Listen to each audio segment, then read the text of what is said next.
Et en l'espace de seulement quelques petites semaines, ben, la division féminine de NXT est passée d'être la meilleure au monde à redevenir un simple club de développement. Messieurs, dames, comment ça va aujourd'hui? Là, la gang, on a une montadine de grosses vidéos puisque, comme vous l'avez vu par le titre, une révolution féminine est à nos portes à la WWE et ça va tout chambouler. Raw, SmackDown, NXT, name it, tout va changer la gang. Et legit, ça se voit depuis quelques semaines avec l'arrivée de Roxanne Perez à Raw qui fait très bien dans le Judgment Day.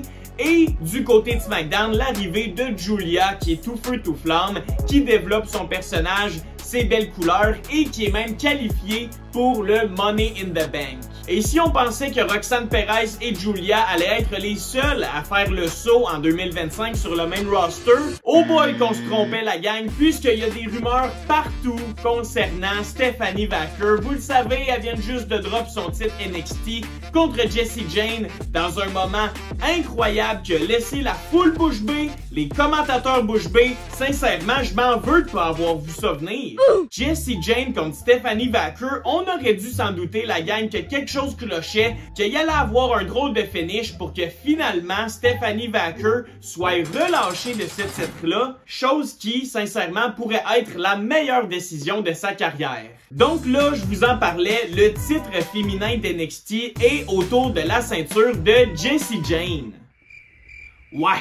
Sincèrement, NXT vient de perdre une petite coche, mais c'est normal. Je pense que si on regarde le manque de qualité à Raw et SmackDown du côté féminin depuis quelques semaines, voire des mois, je pense que c'est normal. Stephanie Vaquer, elle est plus que prête pour aller à Monday Night Raw. Et sincèrement, Jordynne Grace à SmackDown, c'est de l'argent bord en bord.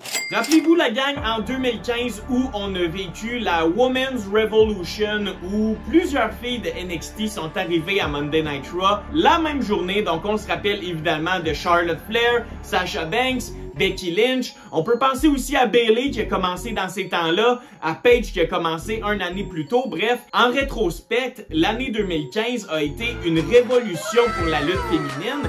Et tout porte à croire que 10 ans plus tard, en 2025, eh bien, on refait une révolution féminine. Je vous le dis la gang, on rentre dans une ère où l'écosystème de la lutte féminine à la WWE va changer. Les gros noms seront plus les mêmes, ceux mis de l'avant seront plus les mêmes non plus. Il y a plusieurs lutteuses qui vont devoir prendre le backseat, peut-être devenir des jobbers ou peut-être faire comme Natalya, accepter de plus avoir de temps d'écran, mais devenir un peu des coachs en backstage.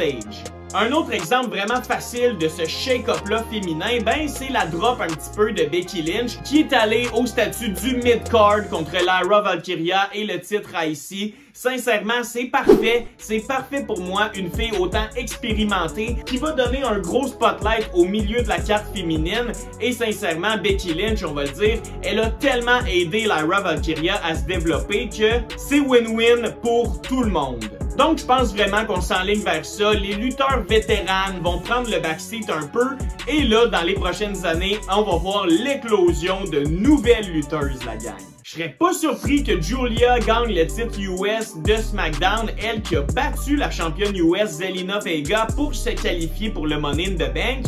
Honnêtement, si Giulia ne gagne pas la valise Money in the Bank, elle a toutes les raisons du monde de demander à Zelina Vega un match de championnat. Donc pourquoi pas Giulia US Champion, ça mettrait tellement de prestige autour de ce titre-là. De l'autre côté, du côté rouge, je verrais Roxanne Perez peut-être dans une belle rivalité avec Lyra Valkyria. Et elle pourrait éventuellement devenir la championne intercontinentale. Donc vous voyez, top of my head, j'ai déjà des idées d'envergure pour ces femmes-là. Continuons avec Stephanie Vaquer. Ben sincèrement, les rumeurs l'envoient à Monday Night Raw et Stephanie Vaquer, je n'ai aucune crainte pour elle. Sincèrement, ça va devenir la meilleure lutteuse au monde. Si ce ne l'est pas déjà, elle va prendre de l'exposure, elle va prendre surtout en popularité mondialement. Stephanie Vaquer va sûrement battre Io Sky pour le titre. Et du côté de SmackDown, ben imaginez un Jordynne Grace, Stephanie Stratton, Take My Money, et de cette façon-là, Jordynne Grace pourrait devenir championne de SmackDown. Voyez-vous comment c'est le fun la gang, comment c'est facile surtout de voir qu'une révolution féminine est à nos portes. Bref, tellement de questions la gang. Et la dernière que je vous pose, qui est votre lutteuse préférée et qui je dois regarder? Qui vous dites, Larry, tu dois absolument regarder cette lutteuse-là? C'est le futur et selon moi, c'est elle qui va avoir les projecteurs du monde entier sur elle. Donc d'ici là, la gang, portez-vous bien. J'espère que vous avez aimé. Vidéo très différente, mais on aime ça. La lutte féminine est en santé, tout comme votre chaîne RNBO. Donc merci infiniment d'avoir été là, la gang. On se retrouve très bientôt. Take care and peace!